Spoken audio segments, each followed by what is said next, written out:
Pida limosna con los demás. Esas fueron las últimas palabras que escuché de Nubia, mi nuera, mientras mi hijo Fabián arrancaba el carro y me dejaba sola frente a las puertas de la iglesia. Era mi cumpleaños. Acababa de cumplir 67 años. Me llamo Elena Quintal. Tengo 68 años. Y lo que voy a contar no es fácil de decir en voz alta, pero necesito que alguien lo escuche, porque hay verdades que pesan tanto que, si no las sueltas, te pudren por dentro. Esa mañana desperté temprano, como siempre. Preparé café en la cocina que había sido mía durante 40 años. La casa olía a humedad y silencio. Fabián y Nubia dormían en la habitación principal, la que había sido mía y de Roberto, mi marido. Roberto murió hace 4 años. Infarto fulminante. Una tarde estaba arreglando el jardín, y al día siguiente ya no estaba. Cuando él murió, Fabián apareció con Nubia y 2 maletas. «Mamá, no puedes quedarte sola», me dijo. «Nosotros cuidaremos de ti». Al principio me sentí aliviada. Pensé que era amor, pensé que era familia. Pero las cosas cambian despacio, tan despacio que no te das cuenta hasta que ya es tarde. Primero fue mi cuarto. «Mamá, tú no necesitas tanto espacio. El cuarto de servicio es más cómodo para ti». Después fue mi lugar en la mesa. Luego, mi voz en las decisiones. Y yo callé, porque una madre siempre encuentra formas de justificar a sus hijos. Esa mañana de mi cumpleaños, preparé el desayuno para los 3. Huevos rancheros, frijoles refritos, tortillas recién hechas. Puse la mesa con cuidado, esperando que tal vez, solo tal vez, recordaran qué día era. Fabián bajó primero, con el celular en la mano. Ni siquiera me miró. «¿Ya está listo?», preguntó. «Sí, hijo, siéntate». Nubia apareció después, con una bata de seda que había sido mía. La reconocí porque Roberto me la regaló en nuestro último aniversario. Se sentaron. Comieron en silencio. Esperé a que dijeran algo. Cualquier cosa. Nada. Lavé los platos mientras ellos hablaban de un viaje que planeaban hacer. Sin ella, obviamente. Escuché que Nubia decía. Fabián rió. A media mañana, Fabián entró a la cocina con las llaves del carro en la mano. «Mamá, vamos a salir. Necesitamos que vengas con nosotros». Me cambié rápido. Pensé que tal vez me llevarían a algún lugar especial. Tal vez sí recordaban. Subí al carro. Nubia iba adelante, con lentes oscuros. Yo atrás, callada. Atravesamos la ciudad. Vi las calles que conocía de memoria. El mercado donde compraba las verduras. La panadería donde Roberto me compraba pan dulce los domingos. Pero seguimos de largo. Fabián se detuvo frente a la iglesia de San Rafael. Una iglesia vieja, con escalones desgastados y puertas de madera pesada. «Bájate, mamá». «¿Aquí? ¿Por qué?» Nubia se volteó. Tenía esa sonrisa que siempre me hacía sentir pequeña. «Pida limosna con los demás», dijo. «Ya no podemos mantenerla más». Y antes de que pudiera responder, Fabián arrancó. Me quedé parada en la acera, con el vestido que había lavado esa mañana, con las manos vacías y el corazón roto. Había ancianos sentados en los escalones, algunos con latas, otros con cartones. Uno de ellos me miró y movió la cabeza. «Bienvenida», dijo. Y ahí entendí. Mi hijo me había abandonado, el día de mi cumpleaños. Para entender cómo llegué a esa acera, frente a una iglesia, con el corazón partido en 1000 pedazos, necesito llevarlos atrás en el tiempo. Necesito que conozcan a la Elena que fui, la Elena que reía, la Elena que amaba. Conocí a Roberto cuando tenía 22 años. Él tenía 25.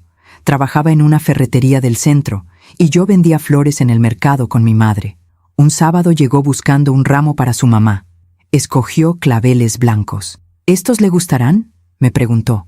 «Depende», le dije. «¿Qué tipo de mujer es ella?». Se rió. Tenía una risa honesta, de esas que te hacen sentir que el mundo es un lugar seguro. «Es como tú», dijo, «de las que dicen la verdad». Nos casamos 8 meses después, en esa misma iglesia de San Rafael donde 45 años más tarde mi hijo me abandonaría. Qué ironía, ¿verdad? La vida tiene esas vueltas. Roberto no era rico, pero era bueno. Trabajaba duro, llegaba cansado, pero siempre con ganas de platicar conmigo. Nos sentábamos en el patio después de cenar, bajo el árbol de nísperos que él mismo plantó, y hablábamos de todo y de nada.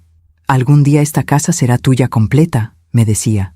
Y cuando yo no esté, quiero que sepas que todo lo que construimos fue para ti, Elena. Para ti. Yo me reía. No digas eso. Vas a vivir 100 años. Pero él me agarraba la mano con fuerza. Prométeme que nunca dejarás que nadie te quite lo que es tuyo. Prométemelo. Yo se lo prometí. Pero no entendí por qué me lo pedía con tanta seriedad. No hasta mucho después. Fabián nació cuando yo tenía 27 años. Fue un parto largo, difícil. Roberto no se movió de mi lado. Cuando escuchamos el primer llanto de nuestro hijo, los dos lloramos. Lo logramos, me dijo Roberto. Ya somos 3. Fabián era un niño tranquilo, callado.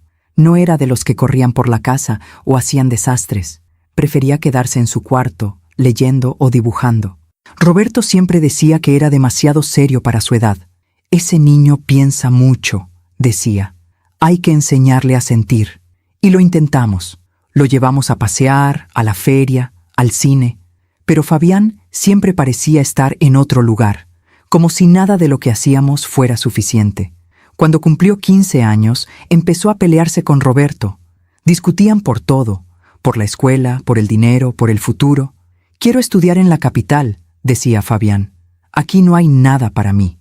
Aquí está tu familia, respondía Roberto. Eso es todo lo que necesitas. Pero Fabián no lo veía así. Se fue a los 18, con una beca que consiguió para estudiar administración. Llamaba poco, visitaba menos. Y cuando Roberto enfermó del corazón, años después, Fabián no vino a verlo, ni una sola vez. No tiene tiempo, Roberto, yo le decía para consolarlo. Está construyendo su vida. Pero Roberto me miraba con esos ojos cansados y decía, ese muchacho no está construyendo nada bueno, Elena. Ya lo verás. No quise creerle. Una madre nunca quiere creer que su hijo puede ser cruel. Los últimos años con Roberto fueron los más tranquilos. Ya no trabajaba. Pasábamos las tardes juntos. Él cuidaba su jardín y yo cocinaba sus platillos favoritos. Mole, pozole, tamales de rajas. Eres la mejor cocinera del mundo, me decía. Eres el mejor mentiroso, le respondía yo, y nos reíamos. Una tarde de noviembre, hace 4 años, Roberto estaba podando las plantas del patio. Yo preparaba agua de Jamaica en la cocina. Escuché un golpe seco. Salí corriendo.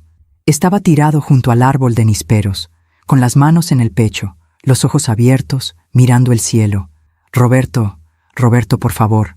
Llamé a la ambulancia, llamé a Fabián, llamé a los vecinos, pero ya era tarde. Mi Roberto se fue así, sin avisar, sin despedirse. Me dejó sola en esa casa que habíamos construido juntos. Me dejó con el silencio y con las promesas que no pude cumplir. El funeral fue pequeño. Fabián llegó con Nubia. Era la primera vez que la conocía. Una mujer alta, delgada, con la mirada fría. No lloró, ni siquiera cuando bajaron el ataúd. Después del entierro, Fabián se acercó a mí. Mamá, necesitamos hablar. Fuimos a un café cerca del panteón. Nubia pidió un té. Fabián un café americano. Yo no pedí nada. No tenía hambre. No tenía ganas de nada. Mamá, no puedes quedarte sola en esa casa, dijo Fabián. Es muy grande, es peligroso para ti. Yo nací en esa casa, Fabián. Ahí está toda mi vida. Por eso mismo, necesitas compañía. Nubia y yo nos mudaremos contigo. Te cuidaremos. Miré a Nubia. Ella sonrió, pero era una sonrisa que no llegaba a los ojos. No es necesario, hijo. Yo puedo sola. Mamá, por favor, no me hagas rogar. Y ahí estaba otra vez. Esa culpa que las madres cargamos siempre. Esa voz que dice, si tu hijo te pide algo, tienes que dártelo. Está bien, dije, pero es temporal, solo hasta que yo me acostumbre. Fabián asintió. Nubia tomó un sorbo de su té. Claro, mamá, temporal. Pero yo debí saber que nada en esta vida es temporal. Que cuando abres la puerta de tu casa, a veces dejas entrar cosas que ya no puedes sacar. A veces confiamos demasiado en quien no debemos. ¿Tú también te has decepcionado de alguien que amabas? Cuéntame tu historia en los comentarios, quiero leerte. Los primeros meses después de que Fabián y Nubia se mudaron a mi casa fueron extraños. No diría que fueron malos, pero tampoco fueron buenos. Era como vivir con extraños que conocían la distribución de los muebles. Llegaron un sábado de diciembre, 3 semanas después del funeral de Roberto. Traían cajas, maletas, bolsas de ropa. Nubia entró mirando todo con esos ojos que parecían estar calculando el valor de cada cosa. Es más pequeña de lo que pensaba, dijo. Me quedé callada. Esa casa tenía 120 metros cuadrados, 3 recámaras, 2 baños, un patio con el árbol de nísperos y el jardín que Roberto cuidó durante años. Para mí era un palacio. Para ella, al parecer, era una decepción. Fabián subió las cajas a la habitación de invitados. «Mamá, ¿te parece bien si nos quedamos aquí mientras encontramos algo definitivo?» «Claro, hijo, esta es tu casa». Pero Nubia frunció el ceño. «¿La habitación de invitados? Fabián, esa recámara es oscura y huele a humedad». «Es temporal, Nubia», dijo Fabián, pero su voz sonaba cansada. «No, tu mamá tiene la recámara principal, ella sola. Esa recámara tiene baño propio, tiene closet grande. No es justo». Me quedé helada. Esa era mi recámara. La recámara donde Roberto y yo dormimos durante 40 años, donde nacieron nuestros sueños, donde lloramos nuestras penas, donde envejecimos juntos. «Nubia, esa es la recámara de mi mamá», dijo Fabián, pero su voz no tenía firmeza. «Fabián, tu mamá está sola. No necesita tanto espacio. Nosotros somos 2. Es lógico». Y entonces me miró a mí.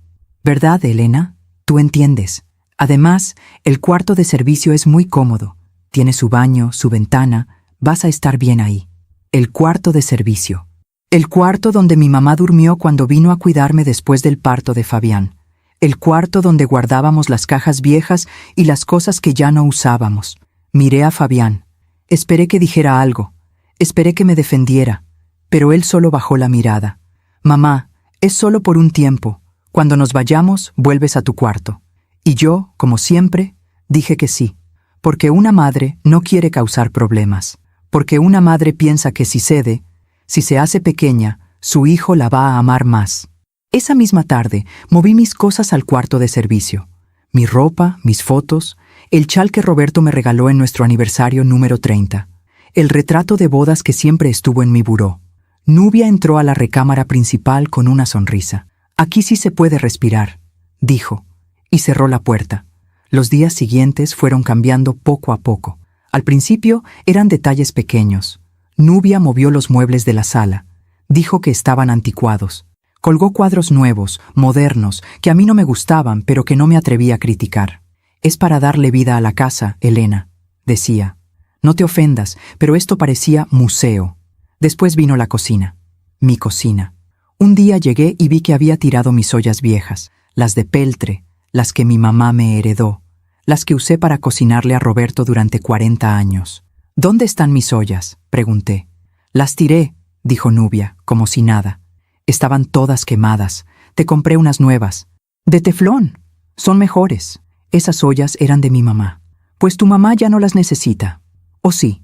Me dio la espalda y siguió cocinando. Algo que olía raro.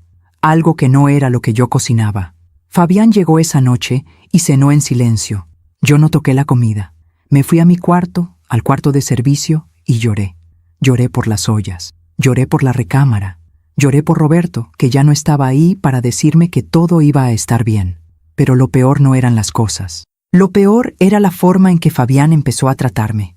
Antes, cuando venía de visita, me abrazaba. Me preguntaba cómo estaba. Me escuchaba. Pero ahora vivía conmigo y ya no me veía.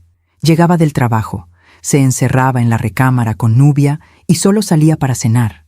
No hablábamos. No nos mirábamos. Yo me convertí en la sombra de mi propia casa. Una tarde, mientras lavaba los platos, escuché que Nubia le decía a Fabián: «No sé cuánto tiempo más voy a aguantar esto. Tu mamá está aquí todo el día. No tenemos privacidad. No tenemos espacio». «Ya sé, Nubia, pero dame tiempo. No puedo echarla. No te estoy diciendo que la eches, pero tiene que entender que esta casa ahora es nuestra. Ella es la invitada». Me sequé las manos despacio. Salí de la cocina sin hacer ruido. Me fui a mi cuarto y me senté en la cama. Esta casa ahora es nuestra. Ella es la invitada. Esas palabras se me clavaron como agujas. Pasaron los meses. Fabián y Nubia no buscaron otra casa. No hablaron de irse. Y yo no pregunté, porque tenía miedo de la respuesta. En marzo, un año después de la muerte de Roberto, Nubia empezó a invitar gente a la casa. Amigas suyas, elegantes, perfumadas, que me miraban con lástima. «¿Ella es tu suegra?». Escuché que una le preguntaba. Sí, respondió Nubia. Pobrecita, está muy sola, por eso vive con nosotros. Pobrecita, como si yo fuera una carga, como si ellos me estuvieran haciendo un favor. Pero yo seguía cocinando, seguía limpiando, seguía lavando su ropa, porque pensé que si me hacía útil, si no causaba problemas, me dejarían quedarme, en mi propia casa. Qué triste, ¿verdad? Pedir permiso para existir en el lugar donde naciste, donde te casaste, donde creciste. Un día de abril, Fabián llegó con un sobre manila. Lo dejó en la mesa de la sala y me llamó. Mamá, siéntate, tenemos que hablar. Nubia estaba a su lado, con los brazos cruzados. Me senté. El corazón me latía rápido. ¿Qué pasa, hijo? Fabián abrió el sobre. Sacó unos papeles. Mamá, esto es por tu bien. Nubia y yo hemos estado pensando y creemos que lo mejor es que firmes estos documentos. ¿Qué documentos? Es un poder notarial, para que yo pueda manejar la casa, los gastos, los servicios, todo. Así tú no te preocupas por nada. Miré los papeles. Había palabras que no entendía, cláusulas legales, firmas. ¿Por qué necesitas eso, Fabián? Porque ya estás grande, mamá. Y estas cosas son complicadas. Yo me encargo. Tú solo tienes que firmar. Algo dentro de mí gritó que no. Algo me dijo que si firmaba esos papeles, perdería lo último que me quedaba. Pero miré a mi hijo, a Fabián, al niño que cargué en brazos, al que le canté canciones de cuna, al que abracé cuando tuvo pesadillas, y quise creer que él no me haría daño. Déjame leerlos primero, dije. Nubia suspiró, molesta. Elena, no seas difícil. Es solo un trámite. Quiero leerlos. Fabián recogió los papeles. Está bien, léelos. Pero necesito que los firmes esta semana. Se fueron a su recámara, la que había sido mía. Yo me quedé sentada en la sala con las manos temblando. Y por primera vez, desde que Roberto murió, sentí miedo. Miedo de mi propio hijo. Esa noche no pude dormir. Me quedé acostada en la cama del cuarto de servicio, mirando el techo, pensando en esos papeles que Fabián me había puesto enfrente. Un poder notarial. Yo no era abogada, pero sabía lo suficiente. Mi mamá siempre me decía, nunca firmes algo que no entiendas, y nunca le des tu poder a nadie, ni siquiera a tu hijo. Pero mi mamá también decía, la familia es lo único que importa. Y ahí estaba yo, atrapada entre las dos lecciones. Al día siguiente saqué los papeles del sobre y traté de leerlos. Había palabras como cesión de derechos, administración patrimonial, beneficiario único. Me dolía la cabeza, me dolía el corazón. Llamé a mi vecina, doña Carmen. Ella había sido notaria antes de jubilarse. Le pedí que viniera a verme. Llegó esa misma tarde, con su bolsa grande y sus lentes colgando del cuello. ¿Qué pasó, Elena? ¿Te oyes preocupada? Le mostré los documentos. Se sentó en la mesa de la cocina y los leyó despacio, página por página. Yo le serví café. Esperé. Cuando terminó, me miró con los ojos tristes. Elena, si firmas esto, tu hijo va a tener control total sobre esta casa. Va a poder venderla, hipotecarla, rentarla, y tú no vas a poder hacer nada. Se me cerró la garganta. Pero él me dijo que era solo para ayudarme con los trámites. Mija, esto no es ayuda, esto es quedarse con todo. Doña Carmen puso su mano sobre la mía. No firmes, por favor, no firmes. Se fue media hora después. Yo me quedé ahí sentada, con el café frío y el alma dividida. ¿Cómo podía desconfiar de mi propio hijo? ¿Cómo podía pensar que Fabián, el niño al que había dado todo, me quisiera hacer daño? Esa noche, durante la cena, Fabián me preguntó, ¿ya leíste los papeles, mamá? Sí. ¿Y? No entiendo bien algunas cosas. Nubia dejó el tenedor con fuerza.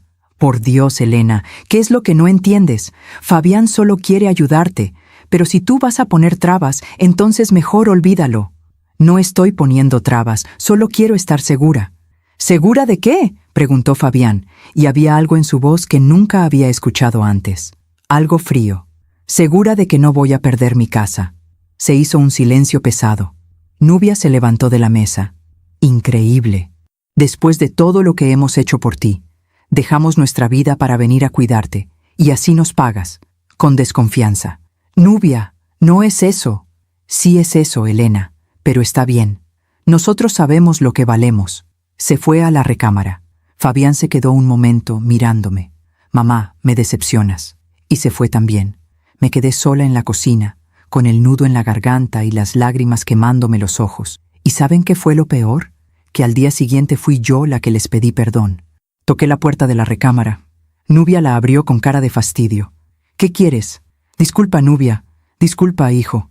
No quise ofenderlos. Yo voy a firmar. Fabián apareció detrás de ella. ¿En serio? Sí, tienen razón. Ustedes solo quieren ayudarme. Y yo estoy siendo tonta. Nubia sonrió. Pero no fue una sonrisa de alivio. Fue una sonrisa de triunfo. 2 días después fuimos al notario. Un hombre mayor, con bigote blanco, que me hizo leer el documento en voz alta antes de firmarlo. ¿Está segura de lo que está haciendo, señora?, me preguntó. Miré a Fabián. Él asintió. Sí, estoy segura. Firmé. Y en ese momento, aunque no lo sabía, firmé mi propia condena. Los meses siguientes fueron peores. Fabián empezó a llegar tarde, a veces oliendo a alcohol. Nubia salía con sus amigas y volvía con bolsas de ropa cara, de tiendas donde yo nunca había entrado. ¿De dónde sacan dinero para eso?, le pregunté un día a Fabián. Eso no te importa, mamá. Pero sí me importaba. Porque empecé a notar que las facturas de la luz, del agua, del gas, ya no llegaban a mi nombre, llegaban al nombre de Fabián. Y cuando quise pagar los servicios, me dijeron que ya no podía, que yo ya no era la titular. Un sábado de junio, mientras limpiaba la sala, encontré un papel en el cesto de basura. Era un estado de cuenta, del banco donde Roberto y yo teníamos nuestros ahorros. La cuenta estaba casi vacía. Roberto había dejado 150,000 pesos, dinero que ahorramos durante años, dinero para emergencias, para mi vejez, y ahora quedaban menos de 10,000. Sentí que el piso se movía debajo de mis pies. Busqué a Fabián. Estaba en el patio, hablando por teléfono. Fabián, necesito hablar contigo. Ahora no, mamá. Es importante. Colgó el teléfono. Me miró con fastidio. ¿Qué pasa? Le mostré el papel. ¿Qué pasó con el dinero de la cuenta? Ah, eso. Lo usé para pagar deudas. ¿Qué deudas? Mías, deudas mías. Pero ese dinero era mío. Era de tu papá y mío. Mamá, ¿ya olvidaste? Me diste poder sobre todo. Yo decido qué hacer con el dinero. Y lo necesitaba. Pero no me preguntaste. No tengo que preguntarte. Y se fue. Yo me quedé parada en el patio, bajo el árbol de nísperos que Roberto plantó, con el papel arrugado en la mano. Y ahí entendí lo que había hecho. Le había dado las llaves de mi vida, y él las estaba usando para encerrarme. Pero todavía no me iba. Todavía no podía irme. Porque no tenía a dónde ir. Y porque seguía creyendo, con esa esperanza tonta que tienen las madres, que mi hijo iba a cambiar, que un día iba a despertar y recordar quién era. Recordar que yo era su mamá, que yo lo había cuidado, alimentado, amado. Pero esos días nunca llegaron. En septiembre empezaron las peleas, por todo, por la comida que cocinaba, por el ruido que hacía al barrer, por existir. ¿Por qué siempre estás aquí?, me gritó Nubia un día. ¿No tienes amigas? ¿No tienes vida? Esta es mi casa, le dije con la voz temblando. Esta era tu casa, ahora es de Fabián. ¿O ya se te olvidó que firmaste? Y así fue. Poco a poco me fui haciendo invisible. Dejé de cocinar porque todo lo que hacía les molestaba. Dejé de limpiar porque Nubia contrató a una muchacha para eso. Dejé de hablar porque ya nadie me escuchaba. Me convertí en un fantasma en mi propia casa. En octubre, Fabián me dijo que ya no cenara con ellos. Es que Nubia y yo necesitamos tiempo a solas. Entonces, ¿dónde voy a cenar? En tu cuarto. Te llevo un plato. Y así fue. Empecé a comer sola, en el cuarto de servicio, con la puerta cerrada. A veces escuchaba sus risas desde la sala. Escuchaba música, conversaciones, vida. Y yo estaba del otro lado de la pared, muerta en vida. Mientras cuento todo esto, pienso en dónde estarás escuchándome. Escribe el nombre de tu ciudad en los comentarios. Una noche de noviembre, un año después de la muerte de Roberto, me desperté con sed. Salí del cuarto para ir a la cocina, y los escuché. Estaban en la sala, hablaban en voz baja, pero la casa era pequeña y las paredes delgadas. Ya no aguanto más, decía Nubia. Quiero que se vaya. Ya sé, yo también, pero no puedo echarla así como así. ¿Por qué no? La casa ya es tuya. Ella no tiene nada. No puede hacer nada. Lo sé, Pero es mi mamá. Tu mamá es una carga, Fabián. Está vieja, está sola, no sirve para nada. ¿Cuánto tiempo más vamos a tenerla aquí? Hubo un silencio, y entonces escuché la voz de mi hijo, mi único hijo. Tienes razón, ya es hora. Voy a pensar en algo. Me quedé helada en el pasillo. Volví a mi cuarto sin hacer ruido. Me acosté, y lloré hasta que me quedé dormida, porque ahí entendí que lo había perdido, que el niño que cargué en brazos, el que abracé cuando tuvo fiebre, el que consolé cuando se cayó de la bicicleta, ya no existía. Y en su lugar había un extraño que quería deshacerse de mí. Después de esa noche, después de escuchar a mi hijo decir que iba a pensar en algo para deshacerse de mí, todo cambió. O mejor dicho, yo cambié. Me volví silenciosa, observadora. Empecé a notar cosas que antes ignoraba porque no quería verlas. Empecé a despertar temprano, antes que ellos. Me quedaba quieta en mi cuarto, escuchando sus conversaciones, sus planes, sus mentiras, y descubrí cosas que me partieron el alma en pedazos tan pequeños que ya no sabía cómo volver a juntarla. Una mañana de diciembre, escuché que Nubia hablaba por teléfono en la sala. Sí, mamá, ya casi. Solo es cuestión de tiempo. La casa ya está a nombre de Fabián. El dinero también. Solo falta que la vieja se vaya. Hizo una pausa. Escuchó lo que fuera que su madre le decía. No va a haber problema. Ella no tiene familia, no tiene amigos, no tiene a nadie. Cuando se vaya, nadie va a preguntar por ella. Se rió. Una risa fría, calculadora. Te lo dije desde el principio. Este era el plan, y está funcionando. Cerré los ojos, respiré hondo, y seguí escuchando. Fabián dice que para febrero ya la sacamos. Le vamos a decir que encontramos un asilo muy bonito, que ahí va a estar mejor. Y si no quiere ir, pues la obligamos. Mi corazón latía tan fuerte que pensé que iban a escucharlo. Un asilo. Querían meterme a un asilo. Y de repente todas las piezas encajaron. Los papeles que me hicieron firmar, el dinero que desapareció, el aislamiento. Todo había sido planeado, desde el principio, desde el día del funeral de Roberto. Esa misma tarde, mientras Fabián estaba en el trabajo y Nubia había salido con sus amigas, busqué entre los papeles que guardaban en el estudio que había sido de Roberto, donde él guardaba los documentos importantes, las escrituras de la casa, los recibos, todo. Ahora era la oficina de Fabián, y yo tenía prohibido entrar, pero entré. Abrí los cajones con manos temblorosas. Encontré facturas, recibos de tarjetas de crédito, estados de cuenta. Y entonces vi algo que me heló la sangre.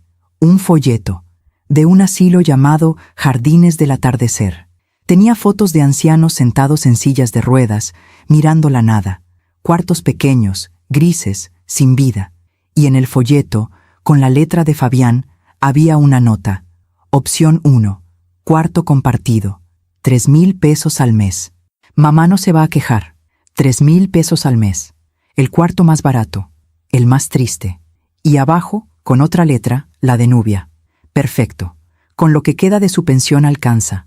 Y nosotros nos ahorramos sus gastos. Se me cayó el folleto de las manos. Así que ese era el plan. Meterme en el asilo más barato que pudieran encontrar. Pagar con mi propia pensión. Y quedarse con la casa, con el dinero, con todo.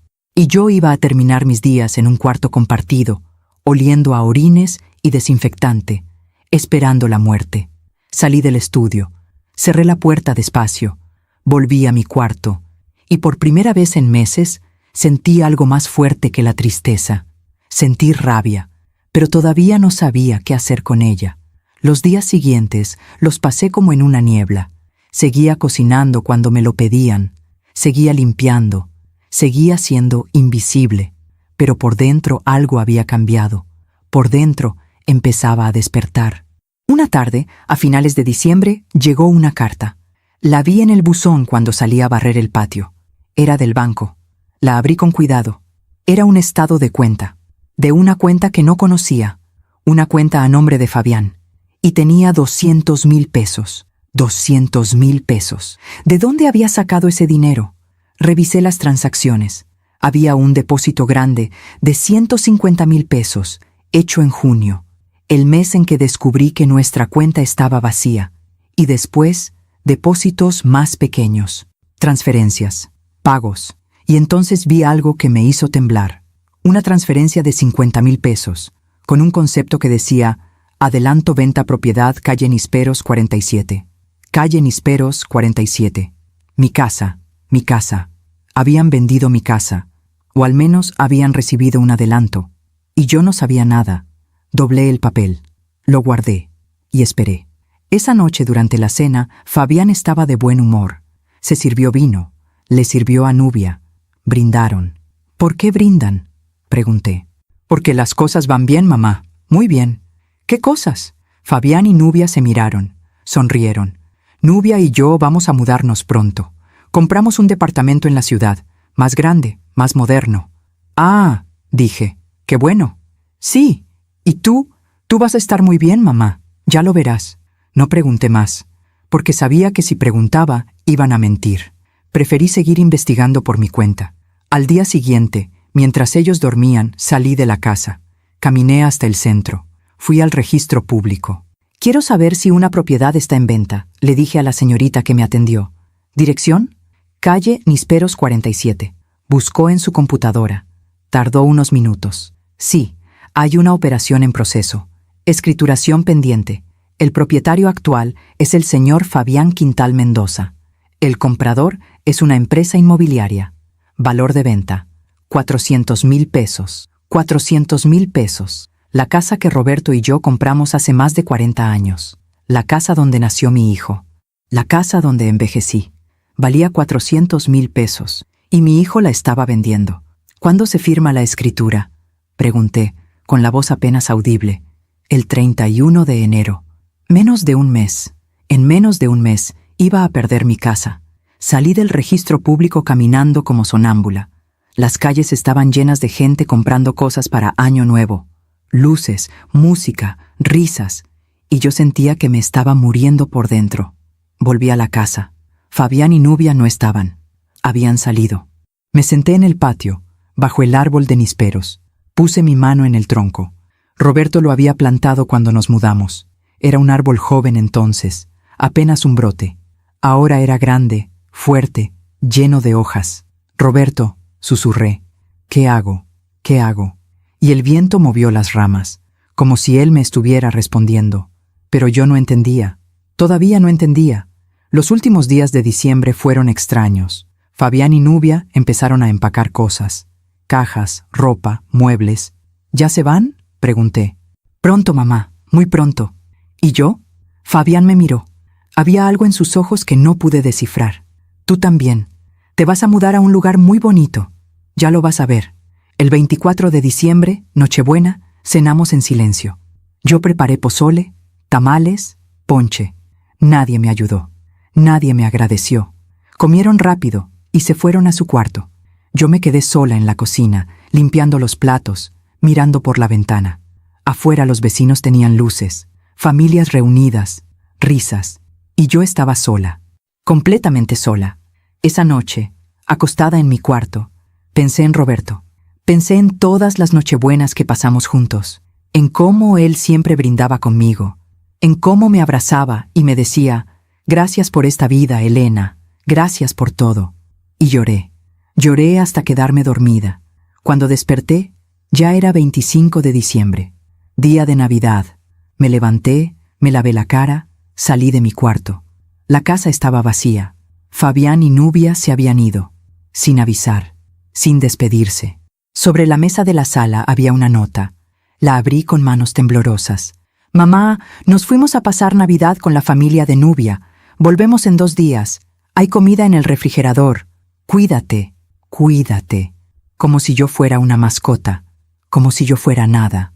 Me senté en el sillón de la sala, el mismo sillón donde Roberto y yo veíamos la televisión por las noches, y ahí, en ese momento, entendí algo. Entendí que ya no importaba cuánto los amara, ya no importaba cuánto me esforzara. Mi hijo no me quería, mi hijo solo quería lo que yo tenía, y cuando ya no tuviera nada más que quitarme, me iba a desechar, como se desecha la basura. Fabián y Nubia volvieron el 27 de diciembre por la tarde.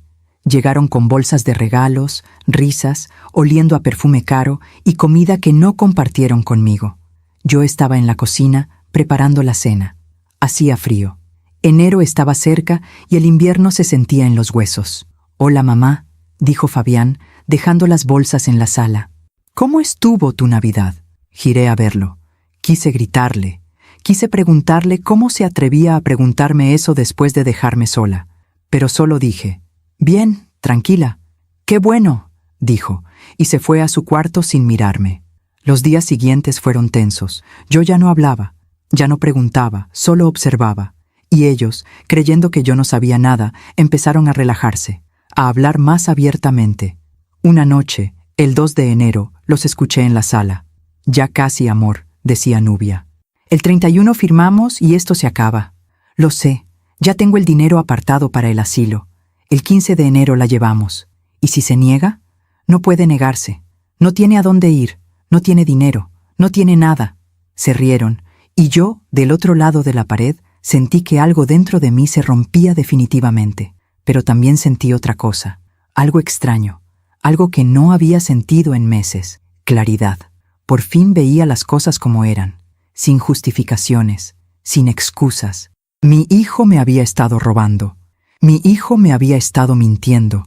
Mi hijo planeaba deshacerse de mí como si yo fuera un estorbo.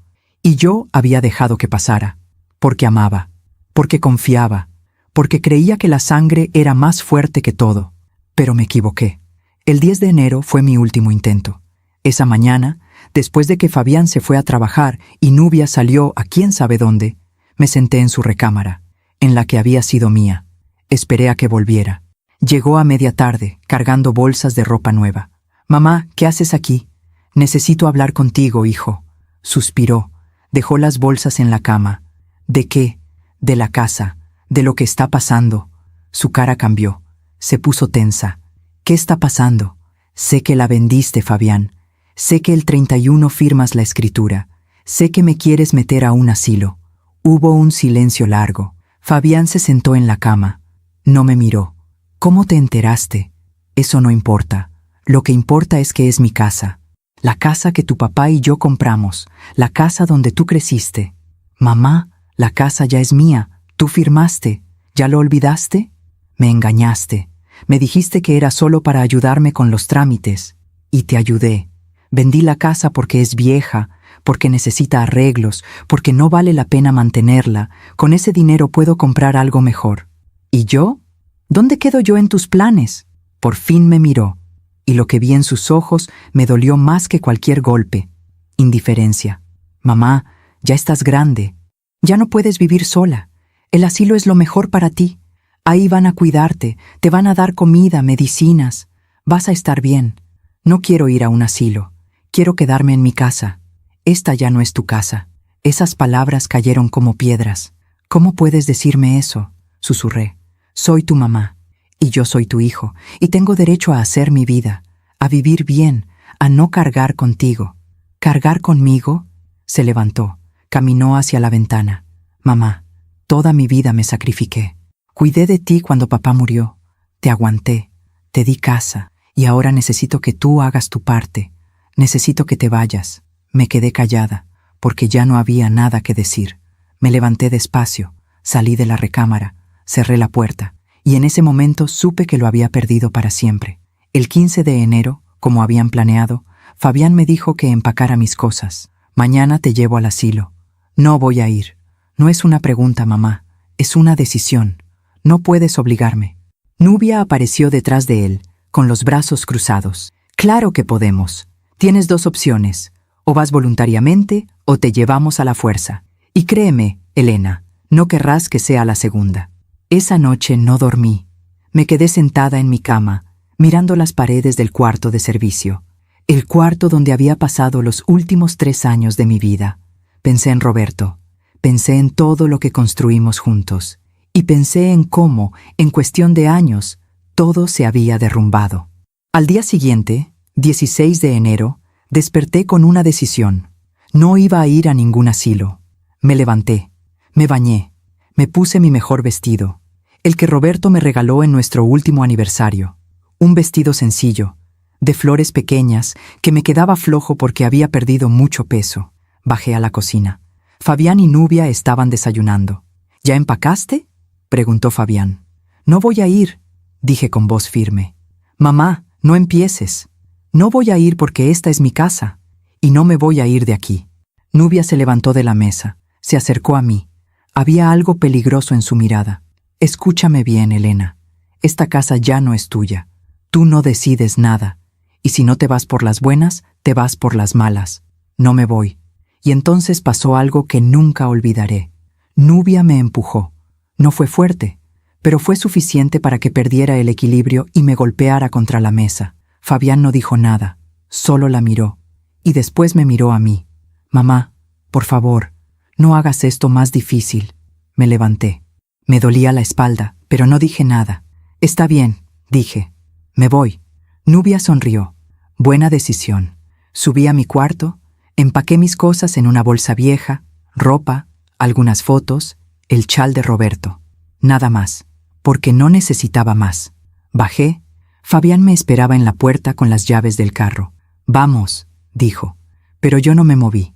No voy al asilo, Fabián. Si me voy de aquí, me voy sola, a donde yo quiera. ¿Y a dónde vas a ir? No tienes dinero, no tienes nada. Ya veremos. Salí por la puerta principal. Caminé por la calle donde había vivido 40 años. Los vecinos me miraron con curiosidad.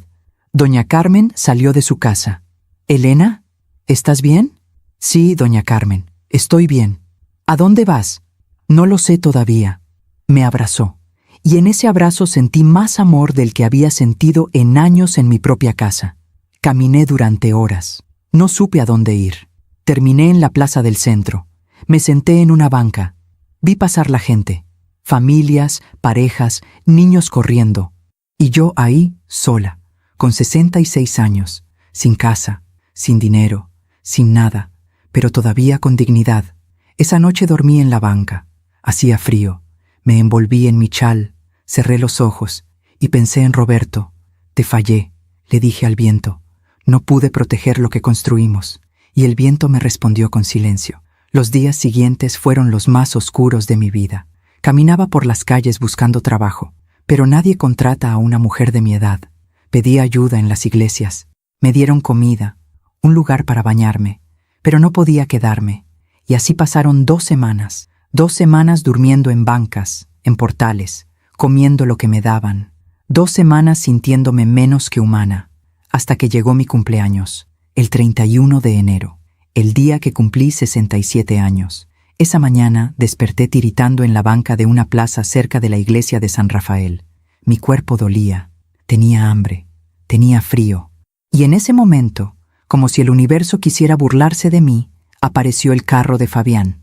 Se estacionó a unos metros de donde yo estaba. Salieron él y Nubia. Venían del banco. Venían de firmar la escritura. Me vieron. Nubia le dijo algo a Fabián. Él negó con la cabeza, pero ella insistió. Y entonces se acercaron. «Mamá», dijo Fabián, «¿qué haces aquí?» No respondí. Solo los miré. «Hoy es tu cumpleaños», dijo, y había algo raro en su voz. Algo que podía ser culpa o lástima. Lo sé. ¿Quieres que te llevemos a algún lado?» Nubia lo jaló del brazo. «Fabián, no, ya hiciste suficiente. Es mi mamá.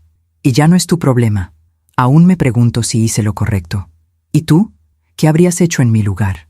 Fabián me miró una última vez. Vi algo en sus ojos, algo que pudo haber sido arrepentimiento, pero no fue suficiente. «Súbete al carro, mamá, te llevo a la iglesia. Ahí podrás pedir ayuda». Subí, porque no tenía fuerzas para discutir, porque ya todo me daba igual. Llegamos a la iglesia de San Rafael, la misma donde me casé con Roberto, la misma donde había ido a misa todos los domingos durante 40 años. Fabián se detuvo frente a las escaleras. «Bájate, mamá». Bajé, con mi bolsa, con mi chal, con lo poco que me quedaba. Y entonces Nubia bajó la ventana. Se rió, una risa fría, victoriosa. «Pida limosna con los demás», dijo. Y Fabián arrancó. Me quedé ahí parada, viendo cómo el carro se alejaba, viendo cómo mi hijo me abandonaba. El día de mi cumpleaños, me quedé parada frente a las escaleras de la iglesia de San Rafael durante no sé cuánto tiempo. El sol empezaba a bajar. La tarde se volvía fría, y yo seguía ahí, con mi bolsa en la mano, tratando de entender qué acababa de pasar.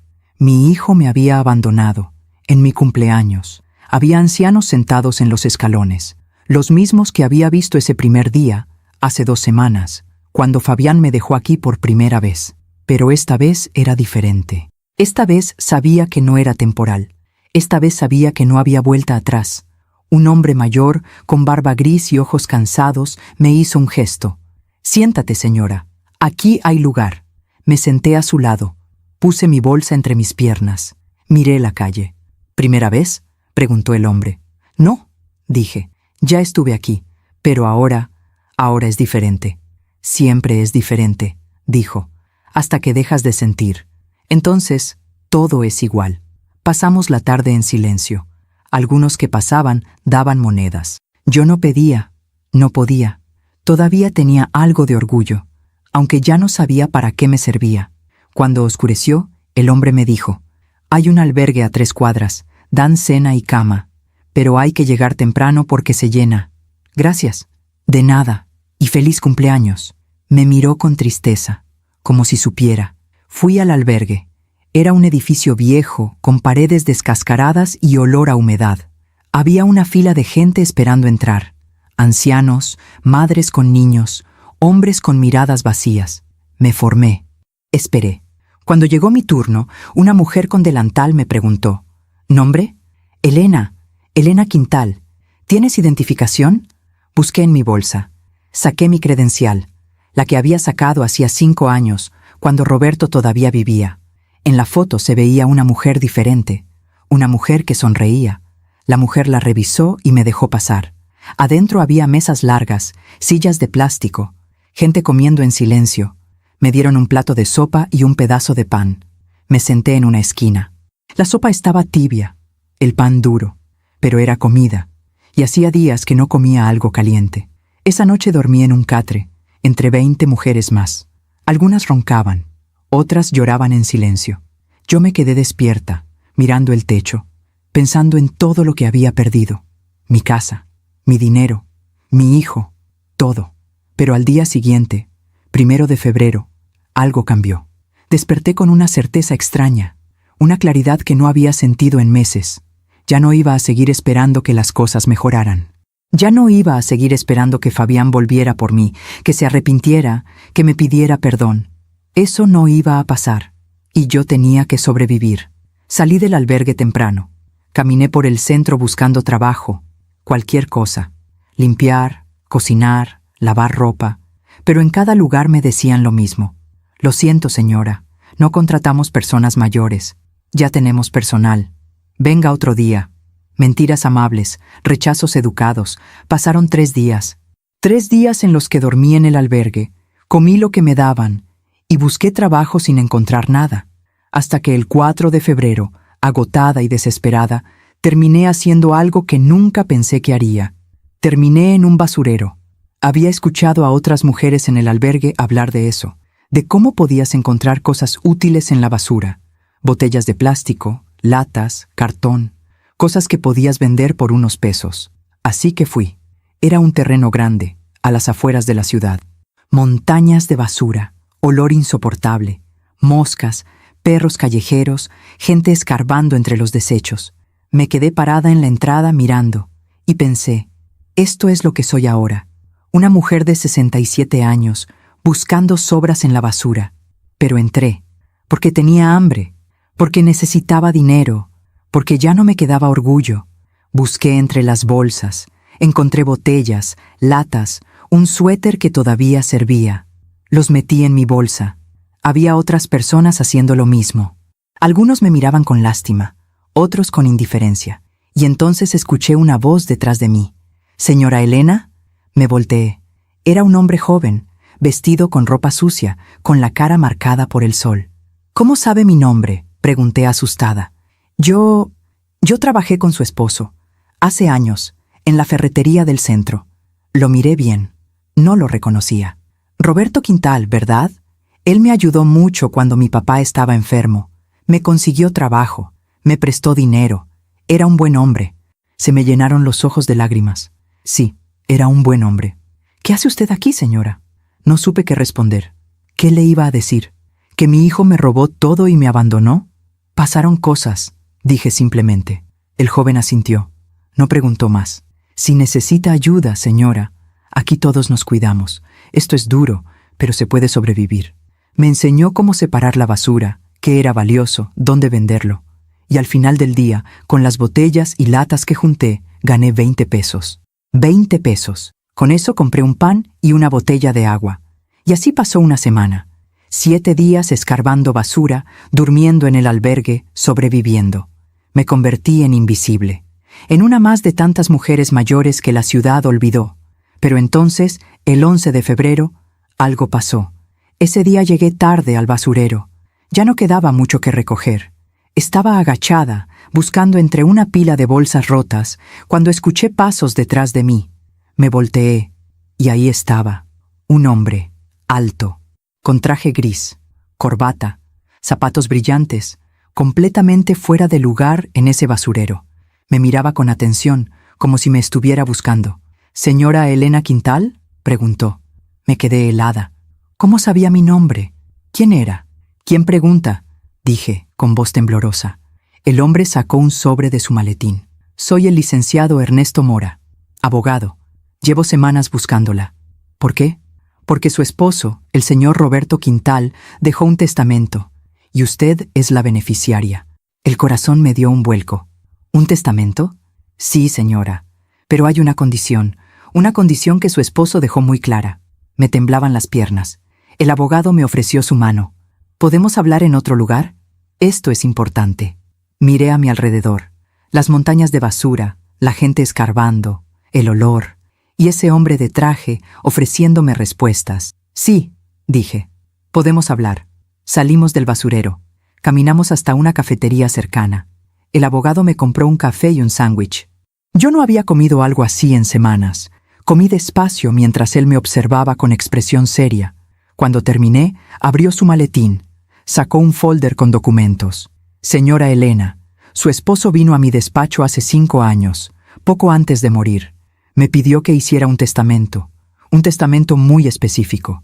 ¿Por qué no me dijo nada? Porque él sabía algo que usted no quería ver. Sabía que su hijo no era de confiar».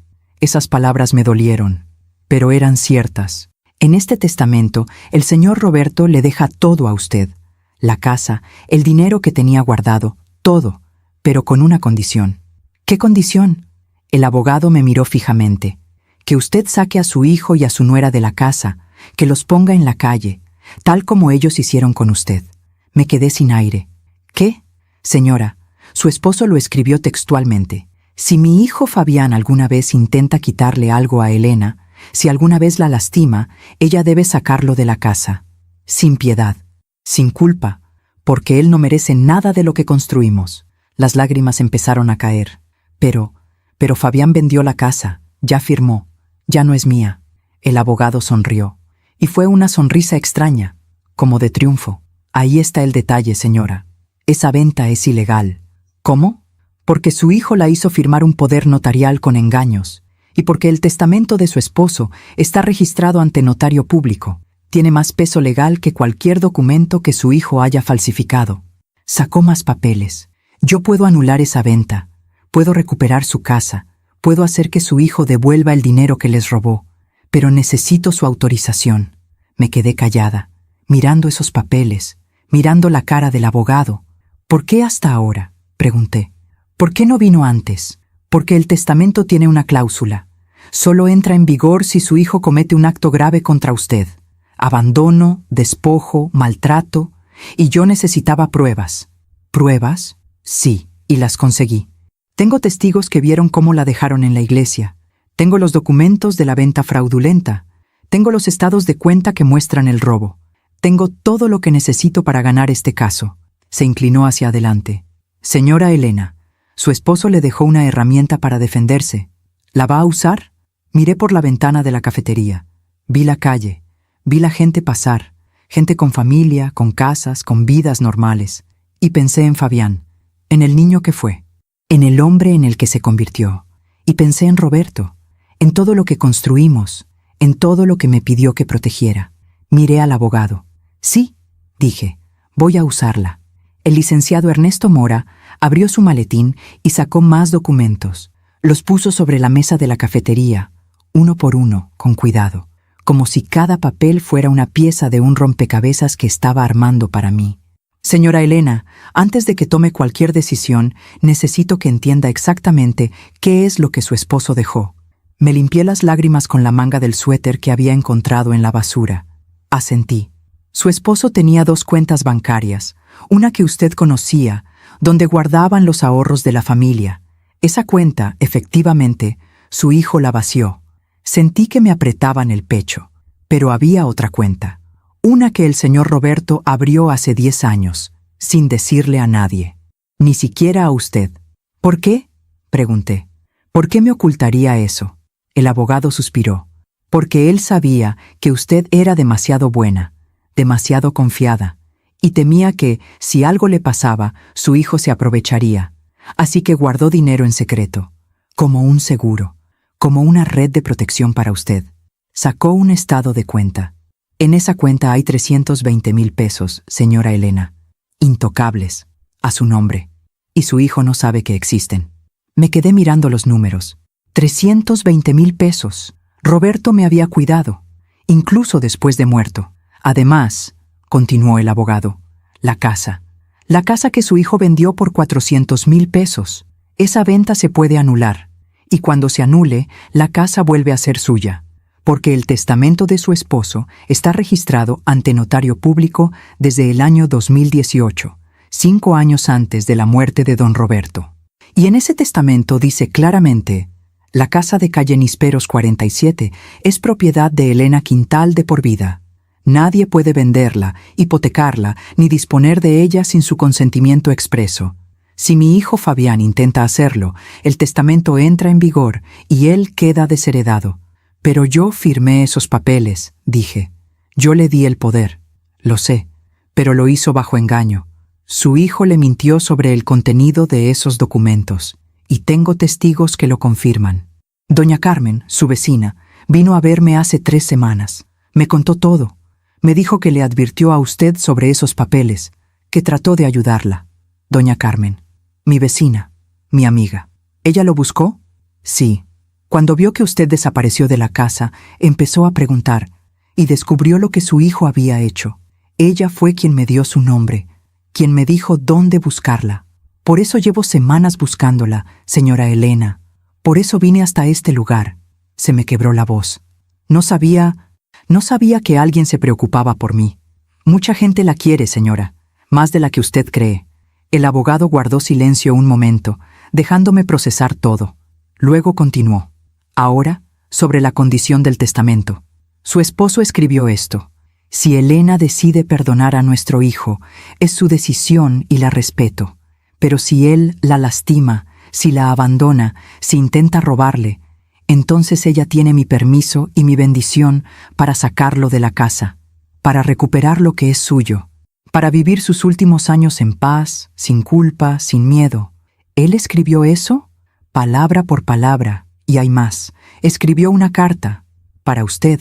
Me pidió que se la entregara si esto pasaba. Del folder sacó un sobre amarillento, cerrado, con mi nombre escrito con la letra de Roberto, para Elena. Solo si llegó el día que temí. Me temblaron las manos al recibirlo. ¿Puedo leerlo ahora? Claro, tómese su tiempo. Abrí el sobre con cuidado. Adentro había 2 páginas escritas a mano. La letra de Roberto. Esa letra que conocía tan bien, que había visto en listas de compras, en notas de amor, en recibos guardados. Empecé a leer. Mi querida Elena, si estás leyendo esto, significa que lo peor pasó. Significa que yo ya no estoy, y que nuestro hijo te hizo daño. Y no sabes cuánto me duele escribir esto, porque una parte de mí todavía quiere creer que me equivoco, que Fabián va a cambiar, que va a ser el hombre que yo quería que fuera. Pero en el fondo, yo siempre supe. Supe desde que era niño que había algo en él que no estaba bien, algo frío, algo calculador. Lo vi en sus ojos cuando le negábamos algo. Lo vi en la forma en que trataba a otros niños. Lo vi en la manera en que solo nos buscaba cuando necesitaba algo. Y traté de cambiarlo, Elena. Lo intenté. Pero tú sabes que hay cosas que no se pueden cambiar.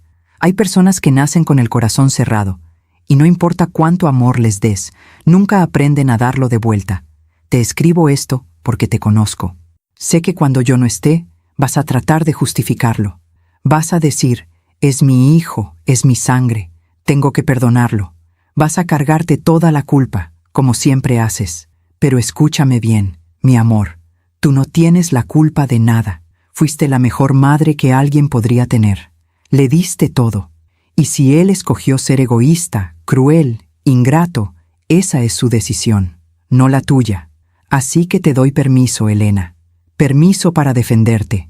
Permiso para sacarlo de tu vida si te lastima. Permiso para vivir en paz. Yo guardé dinero para ti. Lo hice en secreto porque sabía que si tú lo sabías, ibas a querer compartirlo con él. Y él no se lo merece. Ese dinero es para ti, para que vivas sin miedo, para que compres tus medicinas, para que comas bien, para que viajes si quieres, para que seas feliz. Y la casa, nuestra casa, la casa donde envejecimos juntos, esa casa es tuya. No dejes que nadie te la quite. No dejes que te hagan sentir que no mereces tener un lugar en el mundo. Si Fabián te abandonó, si te robó, si te lastimó, entonces usa este testamento, sácalo, recupera lo que es tuyo, y vive, Elena, vive sin culpa, porque yo te lo pido, porque te amo, porque después de 40 años juntos, lo único que quiero es que seas feliz. No llores por mí, mi amor, yo ya tuve mi vida, y fue hermosa porque la viví contigo. Ahora te toca a ti. Sé fuerte, sé valiente, y recuerda que siempre, siempre voy a estar cuidándote. Tuyo por siempre, Roberto. Terminé de leer con la cara empapada de lágrimas. El papel temblaba en mis manos. El abogado me pasó una servilleta en silencio. Me limpié la cara. Respiré hondo. Y sentí algo que no había sentido en meses. Sentí que Roberto seguía a mi lado. ¿Qué tengo que hacer?, pregunté con voz firme. El licenciado Mora sonrió, pero fue una sonrisa triste. Primero, vamos a anular la venta de la casa. Voy a presentar una demanda por fraude y despojo, con el testamento, con los testimonios de doña Carmen y otros vecinos, y con los documentos que muestran el engaño, vamos a ganar. ¿Cuánto tiempo toma eso? 1 mes, tal vez 2, pero podemos pedir una suspensión inmediata. Eso significa que su hijo no puede vender, no puede escriturar, no puede hacer nada con la casa hasta que termine el juicio. ¿Y él lo va a saber? ¿Va a saber que yo lo demandé? Sí, va a recibir una notificación. Me quedé callada. Pensé en Fabián, en la cara que pondría cuando supiera, en la rabia, en el odio. Pero también pensé en Roberto, en todo lo que construimos, en todo lo que me pidió que protegiera. Hágalo, dije. Haga todo lo que tenga que hacer. Hay otra cosa, señora. Cuando ganemos, y vamos a ganar, usted va a tener que decidir qué hacer con su hijo. El testamento dice que debe sacarlo de la casa. ¿Está preparada para eso? Cerré los ojos. Vi a Fabián de niño. Lo vi aprendiendo a caminar, diciendo sus primeras palabras, abrazándome. Pero también lo vi dejándome en esa iglesia. Lo vi contando el dinero que me robó. Lo vi riendo con Nubia mientras planeaban deshacerse de mí. Abrí los ojos. Sí, dije. Estoy preparada. El abogado asintió. Muy bien, entonces empezamos mañana. Pero antes, necesito que venga conmigo. ¿A dónde? A un lugar seguro.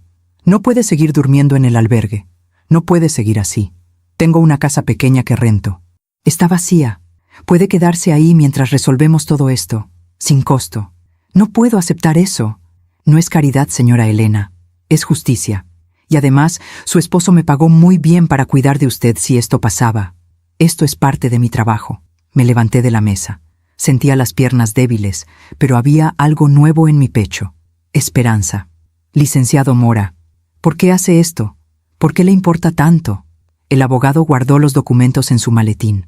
Porque hace 20 años, cuando yo estaba empezando, cuando no tenía dinero ni clientes, su esposo me prestó 5,000 pesos para pagar la renta de mi oficina. Y me dijo, no me pagues ahora, págame ayudando a alguien más cuando puedas. Se le humedecieron los ojos. Don Roberto me salvó, y yo le prometí que si algún día necesitaba algo, iba a estar ahí. Él ya no está, pero usted sí, Y es mi forma de pagarle. Salimos de la cafetería. El sol empezaba a bajar. Febrero es un mes extraño en esta ciudad. Los días son fríos, pero las tardes tienen luz dorada. Caminamos hasta un carro viejo estacionado en la esquina. El licenciado abrió la puerta del copiloto. «Suba, señora». Subí. Olía a café y a papeles viejos, pero era cálido, era seguro. Manejamos por 20 minutos hasta un barrio tranquilo en las afueras. Se detuvo frente a una casa pequeña, de una planta, con rejas verdes y un jardín descuidado. «Es modesta», dijo, «pero tiene lo necesario. Cama, cocina, baño, y nadie la va a molestar aquí». Entramos. La casa olía a cerrado, pero estaba limpia. Había muebles básicos, una mesa, un sillón viejo, una cama con sábanas limpias en la recámara. «Mañana le traigo comida, ropa limpia, lo que necesite. Por ahora descanse. Ha sido un día largo». Me dejó las llaves. «Mañana empezamos la pelea, señora Elena, y le prometo que la vamos a ganar». Se fue. Yo me quedé parada en medio de esa casa pequeña, con las llaves en la mano, tratando de procesar todo lo que había pasado.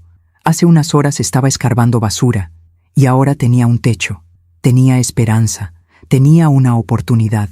Me senté en la cama, saqué la carta de Roberto de mi bolsa, la leí otra vez, y lloré. Pero esta vez no lloré de tristeza, lloré de alivio. Esa noche dormí en una cama, con sábanas limpias, sin frío, sin miedo, y soñé con Roberto. Soñé que estábamos en el patio de nuestra casa, bajo el árbol de nísperos, y él me decía: «Ya falta poco, Elena, ya falta poco para que vuelvas a casa». Los días siguientes fueron un torbellino. El licenciado Mora trabajó rápido. El 14 de febrero presentó la demanda ante el juez. Demanda por fraude, por despojo, por abuso de confianza, y pidió la suspensión inmediata de la venta. El 15 de febrero, el juez la concedió. Eso significaba que Fabián no podía terminar la transacción, que el comprador no podía escriturar, que todo se detenía. Y ese mismo día, un oficial fue a la casa de calle Nísperos 47 a notificar a mi hijo. Yo no estuve ahí, pero doña Carmen, que seguía viviendo al lado, me contó después lo que pasó. Fabián abrió la puerta. El oficial le entregó los papeles. Él los leyó y se puso blanco. «¿Qué es esto?», preguntó. «Una demanda, señor, presentada por la señora Elena Quintal, y una orden de suspensión de venta. Esto es imposible. Mi madre ¿Está qué, señor?». Fabián no respondió. Cerró la puerta. Doña Carmen escuchó gritos adentro. Fabián y Nubia peleando. «Te dije que esto iba a pasar», gritaba Nubia. «Te dije que la dejaras en el asilo». «Pero no, tuviste que dejarla en la calle. Ella no tiene dinero para un abogado. No tiene forma de pelear, pues alguien la está ayudando, y ahora vamos a perder todo». Esa noche, Fabián fue al despacho del licenciado Mora. El abogado me llamó. «Señora Elena, su hijo está aquí, quiere hablar con usted». «¿Qué le dijo?». «Que dónde está usted, que quiere explicarse, que todo es un malentendido». «¿Qué le dijo usted?». «Que usted no quiere verlo, y que todo se va a resolver en los tribunales». «Gracias». Colgué, y sentí algo extraño. Sentí paz, porque por primera vez en mi vida no estaba tratando de arreglar las cosas, no estaba tratando de entender a mi hijo, no estaba cargando su culpa. Estaba dejando que la justicia hiciera su trabajo. El 20 de febrero tuvimos la primera audiencia. Yo fui con el licenciado Mora. Fabián fue con un abogado que contrató de último momento. Nos sentamos en lados opuestos de la sala. Cuando Fabián me vio, se quedó helado. Yo estaba diferente. Ya no era la mujer demacrada que había dejado en la iglesia hacía 3 semanas. El licenciado me había llevado a un doctor, me había dado comida, ropa limpia. Seguía delgada, seguía marcada por el dolor. Pero ya no estaba rota. Fabián trató de acercarse. «Mamá», el licenciado Mora se interpuso. «No, señor, no puede hablarle. Es mi madre. Es su víctima, y está protegida por una orden judicial. Si se acerca, lo arrestan». Fabián retrocedió. El juez entró. Todos nos sentamos. La audiencia duró 2 horas. El abogado de Fabián trató de argumentar que yo había firmado voluntariamente, que no había habido fraude, pero el licenciado Mora presentó las pruebas, el testimonio de doña Carmen. los estados de cuenta que mostraban el robo, los testigos que vieron cómo me abandonaron, y el testamento de Roberto. El juez lo leyó en voz alta. Cuando terminó, miró a Fabián con disgusto. «Señor Quintal, ¿es cierto que abandonó a su madre en la calle el día de su cumpleaños?» Fabián bajó la mirada. «Las circunstancias...» Responda, ¿sí o no? Sí. ¿Y es cierto que vendió la casa de su madre sin su consentimiento real? Ella afirmó, ¿sí o no? Hubo un silencio largo. Sí. El juez cerró la carpeta. He visto muchos casos en mi carrera, pero pocos tan claros como este. Esto es despojo, esto es abuso, y esto es una vergüenza. Se volvió hacia mí. Señora Elena, lamento mucho lo que ha pasado, y le aseguro que vamos a resolverlo. Luego miró a Fabián. La suspensión de venta se mantiene, y ordeno una auditoría completa de todas las cuentas y propiedades relacionadas con este caso. Próxima audiencia en 15 días. Golpeó el mazo. Terminó. Salimos de la sala. Fabián trató de seguirme. «Mamá, espera, tenemos que hablar». No me volteé. Seguí caminando. «Mamá, por favor». Me detuve, me di la vuelta y lo miré a los ojos. «Ya no tenemos nada de qué hablar, Fabián. Mamá, lo siento mucho. Nubia me presionó. Yo estaba desesperado. No me interesa, hijo. Ya es tarde. Pero eres mi mamá. No puedes hacerme esto». Me acerqué un paso. «Yo no te estoy haciendo nada. Tú te lo hiciste solo. El día que decidiste robarme, el día que decidiste abandonarme, el día que olvidaste quién te cuidó cuando eras niño». Se le llenaron los ojos de lágrimas. No quería que llegara a esto. Pues llegó, y ahora vas a pagar las consecuencias. Me di la vuelta y me fui. Y no miré atrás. Después de esa primera audiencia, todo cambió rápido. El licenciado Mora no perdió tiempo. Contrató un contador forense para revisar todas las transacciones que Fabián había hecho desde que me hizo firmar el poder notarial. Y lo que encontraron fue peor de lo que yo imaginaba.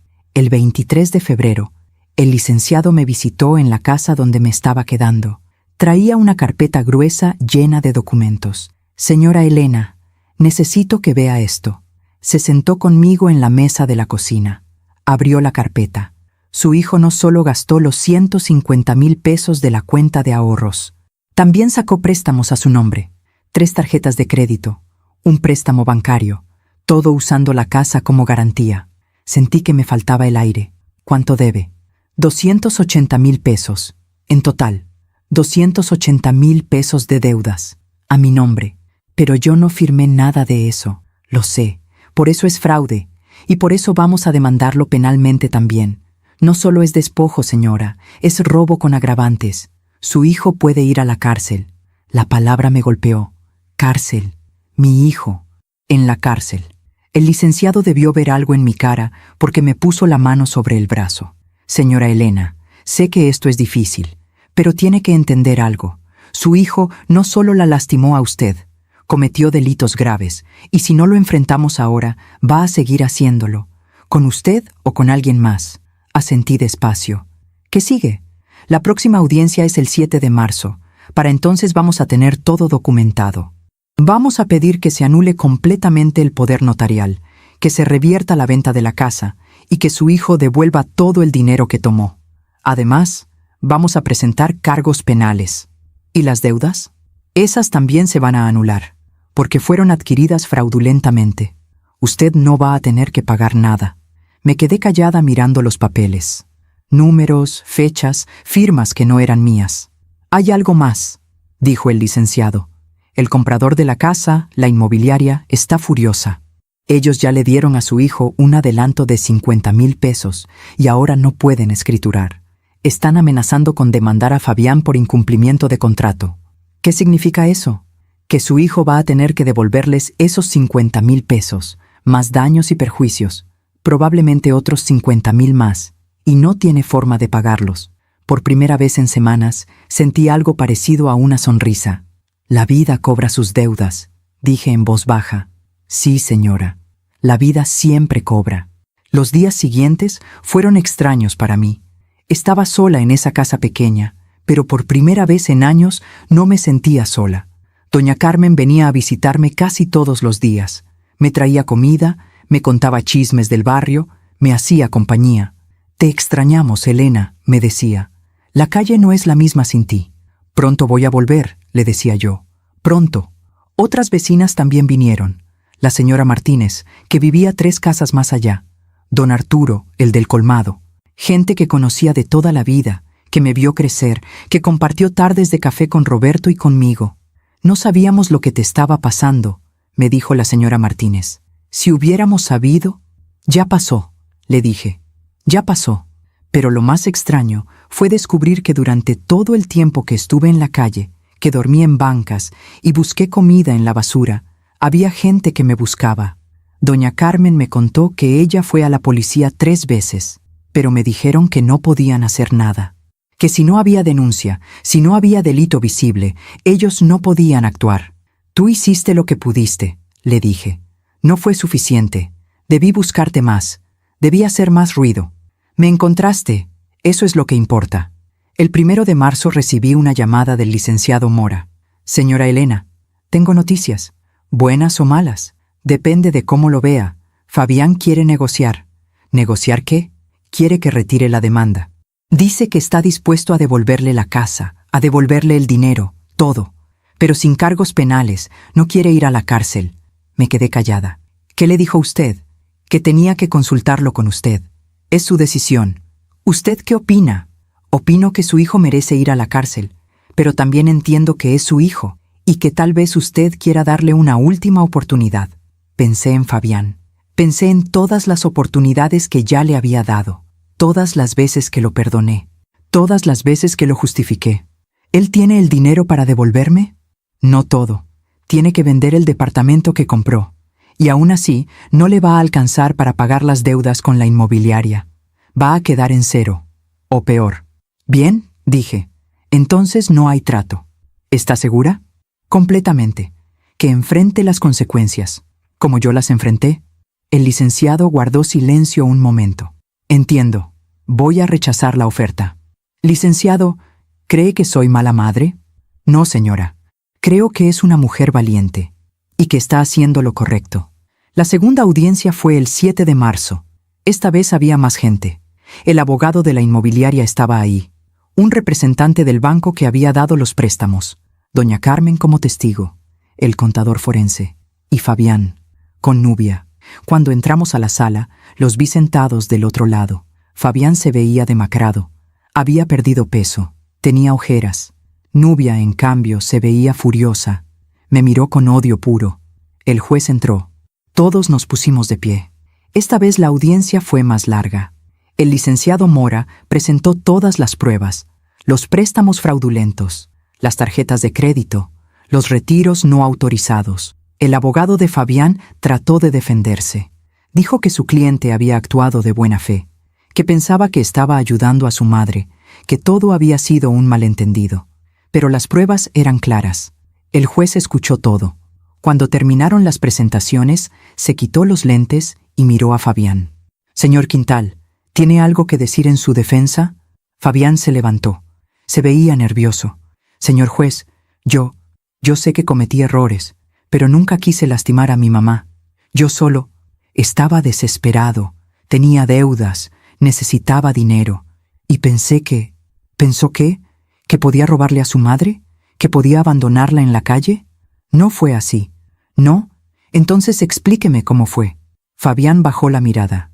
«Yo no puedo». El juez negó con la cabeza. «He visto muchos casos en mi vida, señor Quintal, pero pocos me dan tanta vergüenza como este. Usted no solo robó, no solo cometió fraude, abandonó a una mujer de 67 años en la calle, a su propia madre, el día de su cumpleaños. Se volvió hacia mí. «Señora Elena, ¿qué es lo que usted quiere?» Me puse de pie. Sentí que todas las miradas estaban sobre mí. «Quiero mi casa de vuelta. Quiero que mi hijo salga de ella.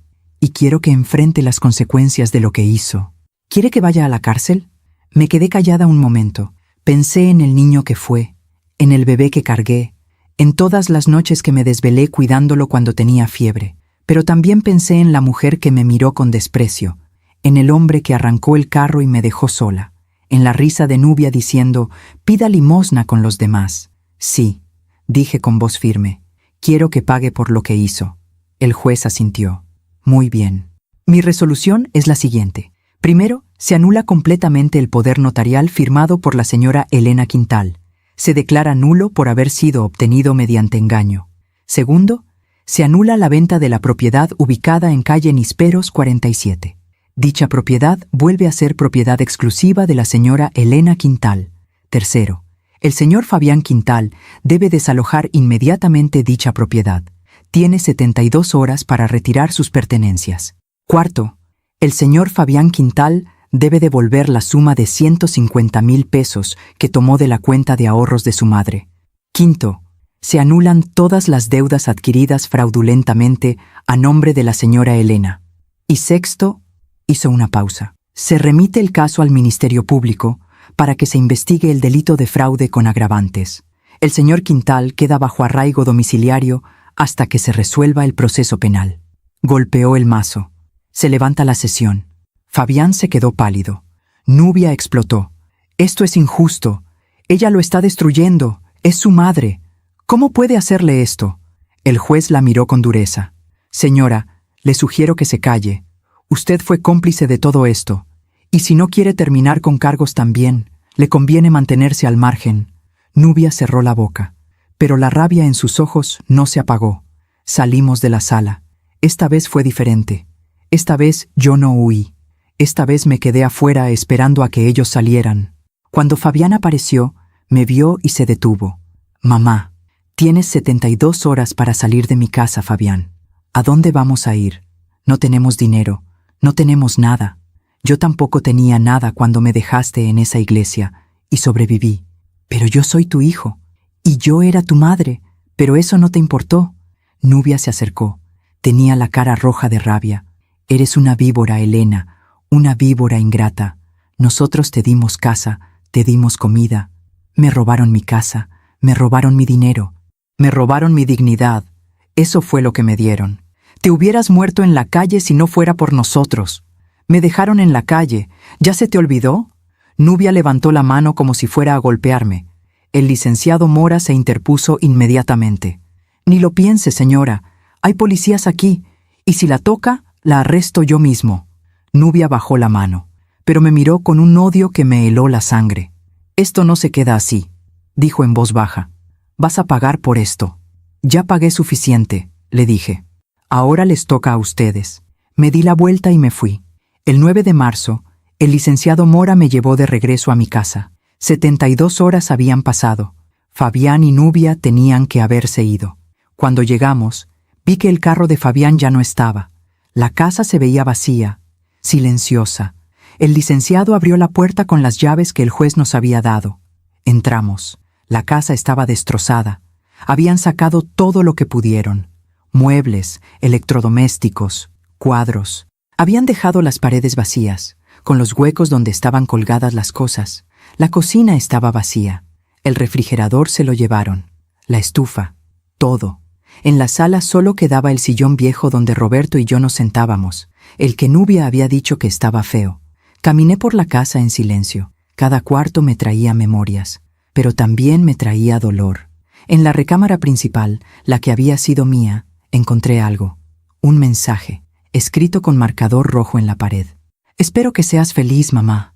Sola, como siempre quisiste». La letra de Fabián.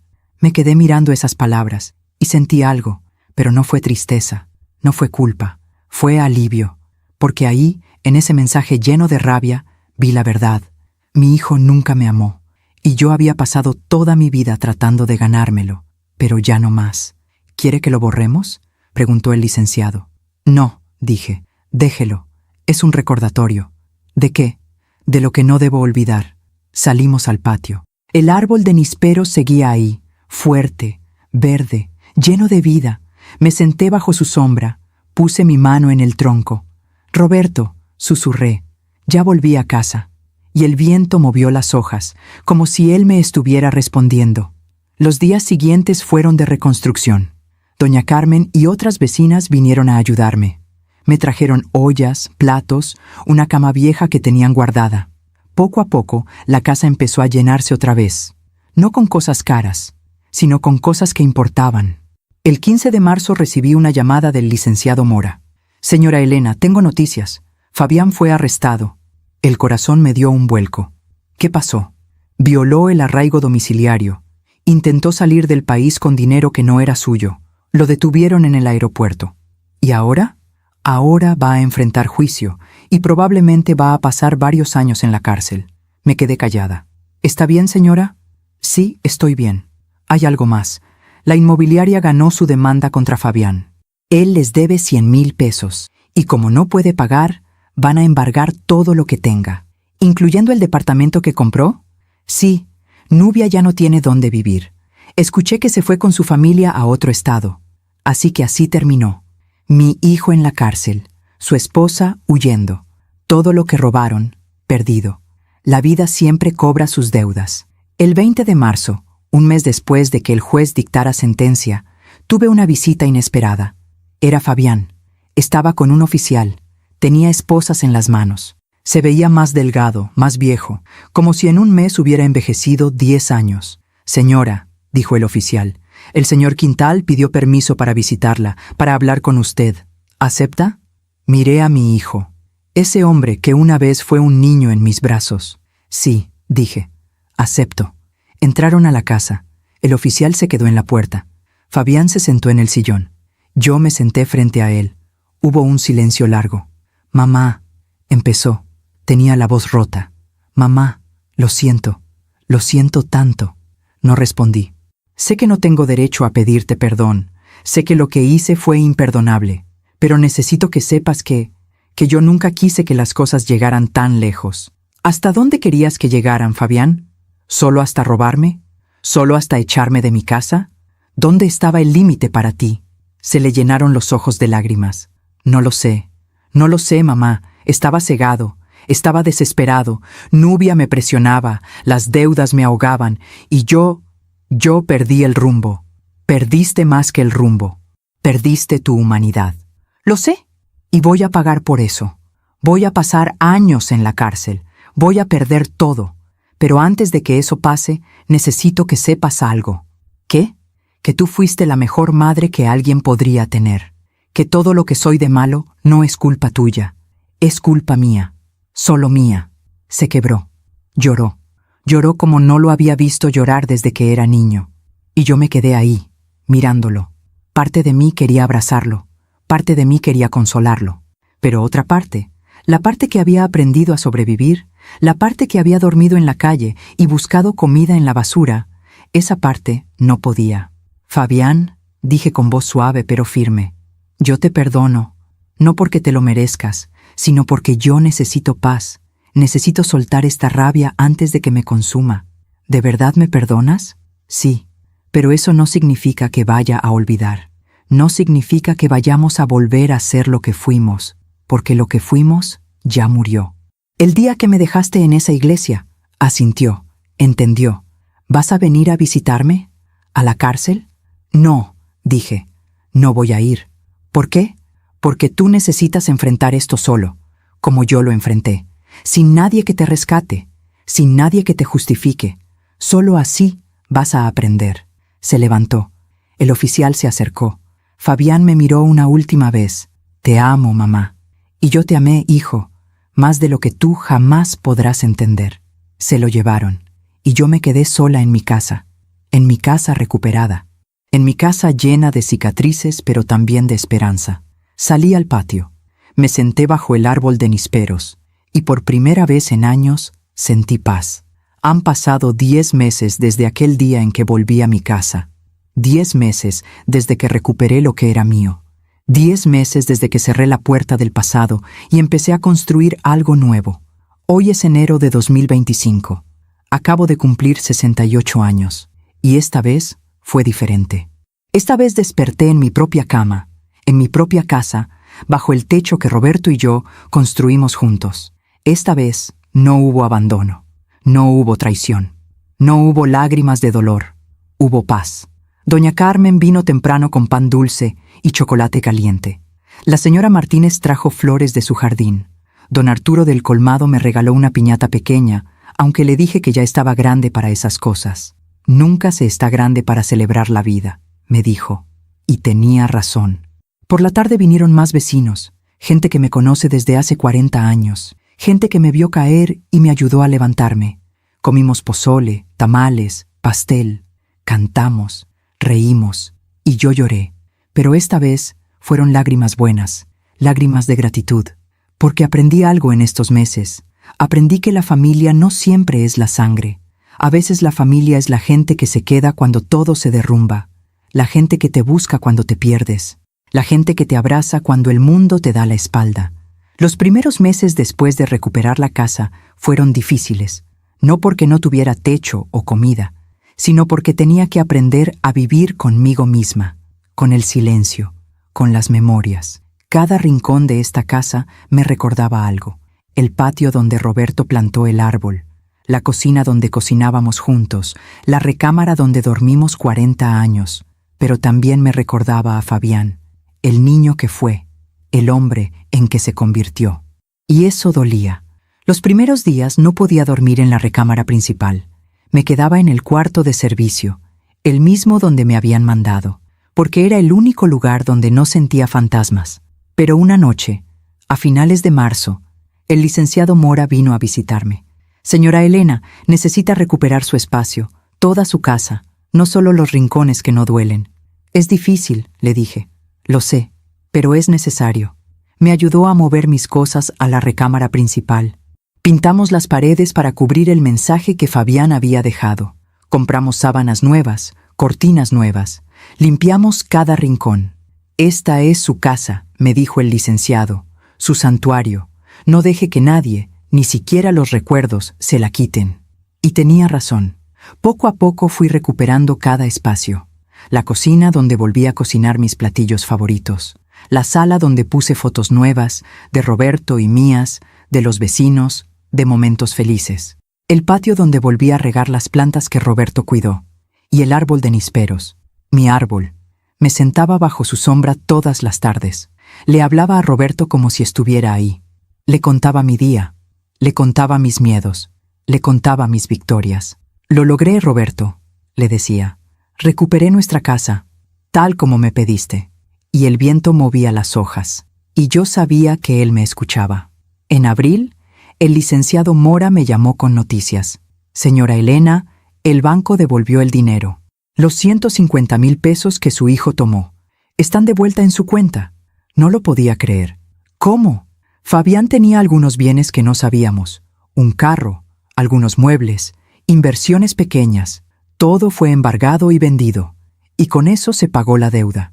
150,000 pesos, más los 320,000 que Roberto había guardado.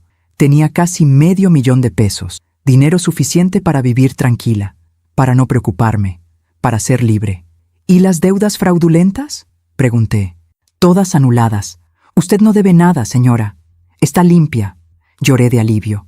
Esa noche conté el dinero, no porque desconfiara, sino porque necesitaba verlo. Necesitaba sentir que era real. Y mientras contaba, pensé en Roberto, en cómo me cuidó incluso después de muerto, en cómo previó todo, en cómo me amó lo suficiente para protegerme. Gracias, mi amor, susurré. Gracias por no olvidarme. En mayo empecé a hacer algo que nunca pensé que haría. Empecé a hablar. Doña Carmen me invitó a una reunión de mujeres en la iglesia. Un grupo de señoras que se juntaban los jueves por la tarde para tomar café y platicar. Al principio no quise ir. Me daba pena, me daba vergüenza contar mi historia. Pero doña Carmen insistió. Elena, tu historia puede ayudar a alguien, puede salvar a alguien. Fui. Éramos como 15 mujeres, algunas jóvenes, otras de mi edad, todas con historias, todas con cicatrices. Cuando me tocó hablar, no sabía por dónde empezar, pero empecé por el principio, por Roberto, por nuestro matrimonio, por Fabián, y luego conté lo que pasó, el despojo, el abandono, la calle, el testamento, la justicia. Cuando terminé, había silencio, y luego una mujer, más joven que yo, levantó la mano. Yo estoy viviendo algo parecido, dijo con voz temblorosa. Mi hijo me está presionando para que le firme la casa. Dice que es para protegerme, pero yo no sé si confiar. La miré a los ojos. No firmes, le dije. No firmes nada que no entiendas. No importa quién te lo pida, ni siquiera tu hijo. Pero es mi hijo. Y yo también tuve un hijo. Y mira lo que pasó. Otra mujer habló. ¿Y el perdón? ¿Tú lo perdonaste? Sí, pero perdonar no significa olvidar, no significa volver a confiar, significa soltar el veneno para que no te mate. Eso es el perdón. Esa tarde salí de la iglesia sintiendo algo extraño. Sentí que mi dolor había servido para algo, que mi historia no había sido en vano. Y desde ese día volví todos los jueves. Hablé con más mujeres, escuché sus historias, les di consejos, les di esperanza, porque si yo sobreviví, ellas también podían. En junio recibí una carta. Era de la cárcel, de Fabián. La sostuve en mis manos durante horas sin abrirla. Tenía miedo de lo que pudiera decir, pero finalmente la abrí. Mamá, no sé si leas esto, no sé si quieras saber de mí, pero necesito escribirlo. Llevo 4 meses aquí, 4 meses pensando en todo lo que hice, en todo lo que perdí, en todo lo que te hice, y no hay día en que no me arrepienta. Aquí adentro uno tiene mucho tiempo para pensar, para ver quién eres realmente cuando te quitan todo lo demás. Y lo que veo no me gusta, mamá. No me gusta nada. Fui egoísta, fui cruel, fui todo lo que papá temía que fuera. Él lo sabía, ¿verdad? Por eso hizo ese testamento, por eso te protegió, porque sabía que yo iba a fallarte, y lo hice. No espero que me perdones, no espero que me visites. No espero nada, solo quiero que sepas que estoy tratando de cambiar. Estoy yendo a terapia, estoy trabajando en la biblioteca de la prisión, estoy tratando de ser alguien mejor, no por ti, ni por nadie más, sino por mí, porque si salgo de aquí siendo la misma persona que entró, entonces todo esto no habrá servido de nada.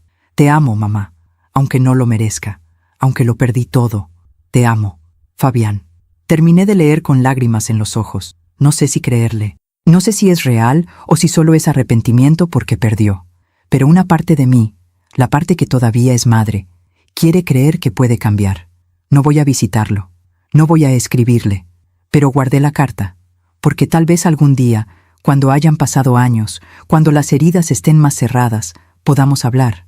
O tal vez no, y está bien así, porque aprendí que no puedo salvar a nadie que no quiere salvarse, que no puedo amar por dos, que no puedo cargar la culpa de las decisiones de otros, ni siquiera de mi hijo. En agosto hice algo que Roberto y yo siempre quisimos hacer, pero nunca pudimos. Viajé. El licenciado Mora me ayudó a conseguir los papeles. Doña Carmen vino conmigo. Fuimos a Oaxaca, a ver el mar, a comer mariscos, a caminar por las playas. Fue la primera vez en mi vida que salí de mi ciudad sin Roberto. Y fue extraño, pero también fue liberador. Me senté en la arena, mirando el océano, sintiendo el sol en la cara, y pensé en todo lo que había pasado, en todo lo que había sobrevivido, y me sentí orgullosa, orgullosa de no haberme rendido, orgullosa de haber luchado, orgullosa de estar aquí, viva, respirando, sintiendo. Roberto, dije al viento, estoy viviendo, como me pediste, estoy viviendo. Y el mar me respondió con sus olas. En octubre, el juicio de Fabián terminó. Lo sentenciaron a 5 años de prisión. 5 años por fraude con agravantes, por despojo, por robo. El licenciado me llamó para darme la noticia. ¿Cómo se siente?, me preguntó. No sé, le dije honestamente. Triste, aliviada, confundida, todo al mismo tiempo. Es normal, es su hijo, lo sé, pero también es un criminal, y esas dos cosas pueden ser verdad al mismo tiempo. Sí, pueden. No fui a la sentencia. No quise verlo, no quise escucharlo, porque ya había cerrado esa puerta y no quería volver a abrirla. En noviembre empecé a trabajar como voluntaria en el albergue donde dormí cuando estaba en la calle. Servía comida. Hablaba con las mujeres, les contaba mi historia, les daba esperanza. Si yo pude salir, les decía, ustedes también pueden. Una mujer, más joven que yo, me preguntó, ¿vale la pena? ¿Vale la pena seguir intentando? La miré a los ojos. Sí, porque la vida siempre da vueltas, y lo que hoy parece imposible, mañana puede ser tu realidad. Pero tienes que seguir, tienes que creer. Y vi en sus ojos algo que reconocí, algo que yo también tuve, esperanza. En diciembre, un año después de aquel terrible diciembre cuando todo se derrumbó, decoré mi casa. Puse luces, puse un árbol pequeño, cociné tamales y ponche, e invité a todos los que me ayudaron. Doña Carmen, la señora Martínez, don Arturo, el licenciado Mora, las mujeres del grupo de la iglesia, la gente del albergue. Llenamos la casa de risas, de comida, de amor. Y esa noche, mientras todos comían y platicaban, salí al patio. Me senté bajo el árbol de nísperos. Miré las estrellas. «Roberto», susurré, «cumplí tu última voluntad. Recuperé nuestra casa. Saqué a Fabián. Y estoy viviendo sin miedo». Y juro que sentí su presencia, como una brisa cálida en la noche fría, como un abrazo invisible. «Gracias», le dije. «Gracias por amarme. Gracias por cuidarme. Gracias por enseñarme que el amor verdadero protege incluso después de la muerte». Volví adentro. Volví con mi gente, con mi familia elegida, y celebramos la vida, celebramos la justicia, celebramos el amor que permanece cuando todo lo demás se va. Hoy, mientras les cuento esta historia, mientras revivo cada momento de dolor y cada momento de victoria, me doy cuenta de algo. Me doy cuenta de que no me arrepiento. No me arrepiento de haber luchado. No me arrepiento de haber demandado a mi hijo. No me arrepiento de haberlo sacado de mi vida, porque eso me salvó. Y también le di una oportunidad a él, una oportunidad de enfrentar sus errores, de cambiar, de crecer. No sé si lo va a hacer. No sé si cuando salga de la cárcel va a ser diferente, pero esa es su responsabilidad, no la mía. Yo hice lo que tenía que hacer. Protegí lo que era mío. Defendí mi dignidad. Honré la memoria de Roberto. Y ahora vivo de verdad. Ya no soy la mujer que fue abandonada en una iglesia. Ya no soy la mujer que buscaba comida en la basura. Ya no soy la mujer que tenía miedo. Soy Elena Quintal. Tengo 68 años y soy una sobreviviente.